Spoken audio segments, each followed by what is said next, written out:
Welcome back to BASF at K. Welcome back to our plastics journey and to our next creator talk for today. And maybe some of you know that back in the very, very old days, BASF had a company slogan that was invisible contribution, visible success. And this is exactly what we are doing in a lot of electric vehicles and especially in the battery. A lot of invisible contributions, but very important and very visible success.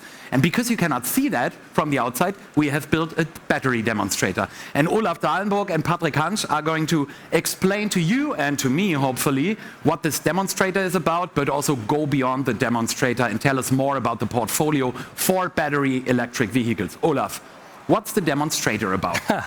Yeah, as you said, BASF provides a lot of solutions for the batteries, and you know that CAM, or the active material for the cathode, is well known, but beyond this very important solutions, we have much more. And how can you do it better than having a demonstrator?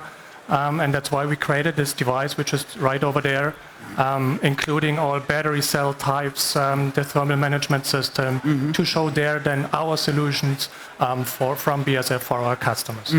So maybe once again for everybody here, this battery demonstrator that you see here on the screen is actually also here physically, just a couple of meters from here over there. It's a really massive exhibit, I have to say, the largest battery I've ever seen personally.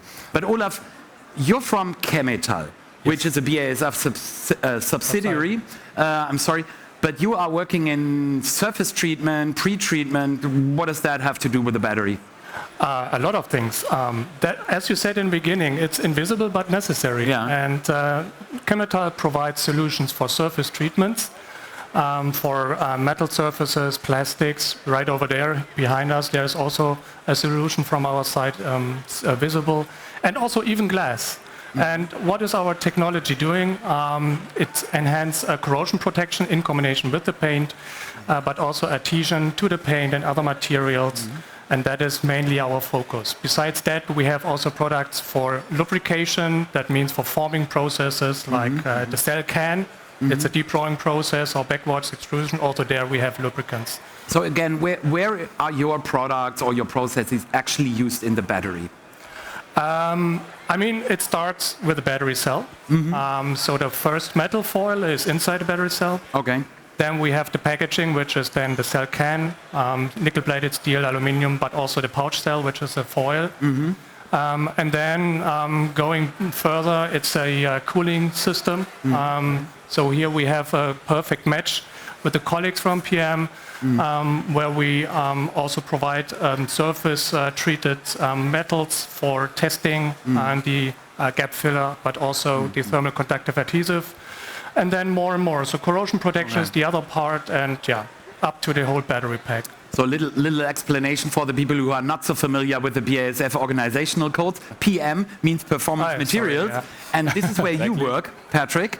You're actually the lead for eMobility in the performance materials or plastics and polyurethanes sector. Metal meets plastic. What do you deliver into the battery or around the battery? Yeah, I mean, like Olaf said, there's a lot of synergies between the two departments or divisions. In PM, so performance materials, for us this means combined engineering plastics business, TPU business, and then also the polyurethanes business. And in particular in the latter, where we focus currently a lot on potting for cylindrical cells, but also thermal conductive PU adhesives, there is a lot of synergies with Olaf.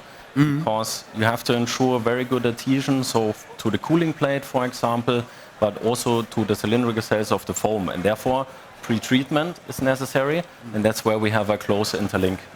So just out of sheer interest, does an electric car contain more plastics or even more BASF technologies than an ICE, so internal combustion engine driven car? Well, hopefully it contains more BASF plastics. Yeah, hopefully. You're right.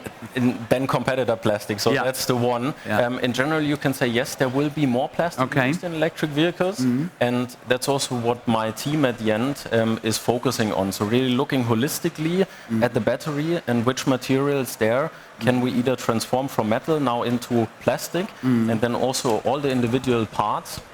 So from battery housing, from individual housings for the module, for example, overmolding for bus bars out of plastic, but then also, like I already mentioned, on the polyurethane side, in particular adhesives, potting foam, but last but not least, and I think we'll get to that, fire protective coating. I would also be interested in learning about how the OEMs, so the car manufacturers, actually approach these topics. I mean, these are very separated product groups from the at first glance. How's the structure within the OEMs? Do they have a battery team that also understands all of this, or do you have to talk to a number of people? The experience shows so far you have to talk to many different people. Especially our business, you need to explain a little bit more where it is. So it's always the interface. So not visible, but essential to have these properties on the surface. And this needs specialists, and that's why we have different departments that we are talking to. Patrick, since when is BASF approaching this topic in such a unified, kind of one-stop shop way? Yeah, so we have approached it via our existing organization pre-2022. But then we also made the full commitment now to have a dedicated eMobility team in Europe. We already had one in 2021 in Asia. And since then, I would say we're approaching it in a holistic 100% of our day job structure. Okay. There's one technical topic I'd also like to touch upon, and that is thermal runaway protection. Yeah, I don't know what it is, so you have to explain to me and to the audience here. What is it? Why is it good or bad? And why are current it's not good. So you want to avoid that? Okay, tell me more. Not good. So thermal runaway at the end is when one cell would catch fire. And then at the end, the whole battery pack would catch fire. Obviously, if you sit in a battery electric vehicle, we've seen that. You don't want to be in there, or you have to be able to exit very fast. And that's in the end what we are targeting at the moment, and what is literally also in the market and our customers. You mentioned the OEMs, but also the tiers. It's the hot potato, I would say, because there's also regulations. So within 5 minutes, you have to be able to get out of the car without, even if the battery is already on fire, without the rest of the car catching fire.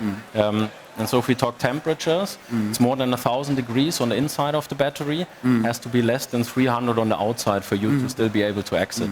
And that's what we in particular are targeting now with our fire protective coating. And there are trials with customers going on, also with OEMs at the end. And we believe this is a technology that can fulfill the regulations and also lead to lower cost. Because currently the process to attach, for example, some mica sheets to the inside of the battery cover, this is a very tedious process, a very expensive process at the end. And the spray coating out of PU, in our vision, is the solution. Both for protection, but also for cost reasons. So the current technologies that are being used, they don't really do the job, or they do it in a complicated and very I think costly way. Yes, but I think it's also tricky to speak of what's the current technology. Because the market is moving so fast, and in essence, every customer conversation we have, we learn something new, and we take this also then into our developments, and in particular on the polyurethane side, we really do customer-specific formulations and development projects. So really from the glass in the lab to the high-pressure machines at the customer in one shot.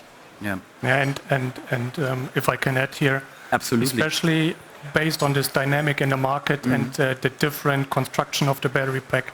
I guess we have this discussion yearly on the same base, but if you change the construction, then you have again a different maybe formulation, and that's why also interesting here, and that's why we are also need to speed up and follow the market or be ahead, and that's why it's also so fascinating. You mentioned some of the business fields that Chemetall is active in. How important is batteries or electric vehicles for your business? Very important. Okay. We have business in the combustion engine, so we have solution for the pistons, for example, or for lubrication of the moving parts, and that is then in future less or reduced, and that's why we are focusing also here on a new technology. It is also here challenging, testing our existing product portfolio in the beginning, and then find out which is development part later on. But this is on the other side also a huge potential from our side to cover the loss in the combustion engine and also participating in this new future of mobility. Yeah. And for you, Patrick, for the performance materials sector, what share does it have? Well, I mean, we're not going to comment on financials, yeah.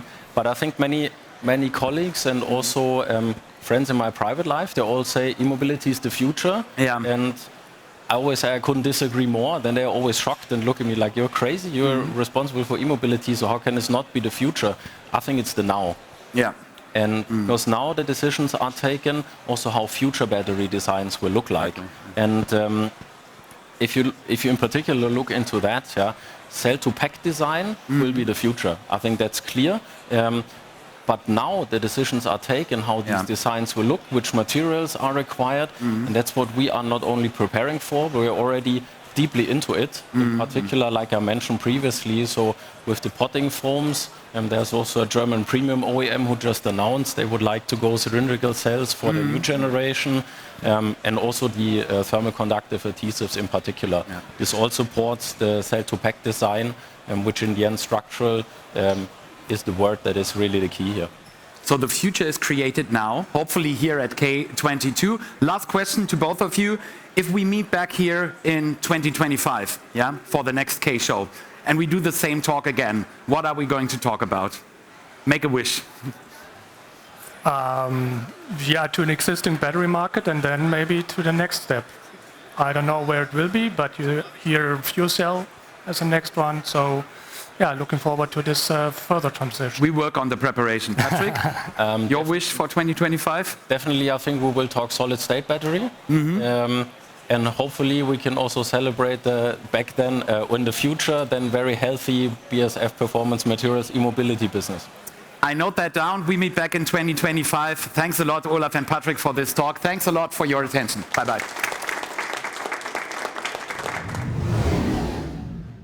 BASF. We create chemistry.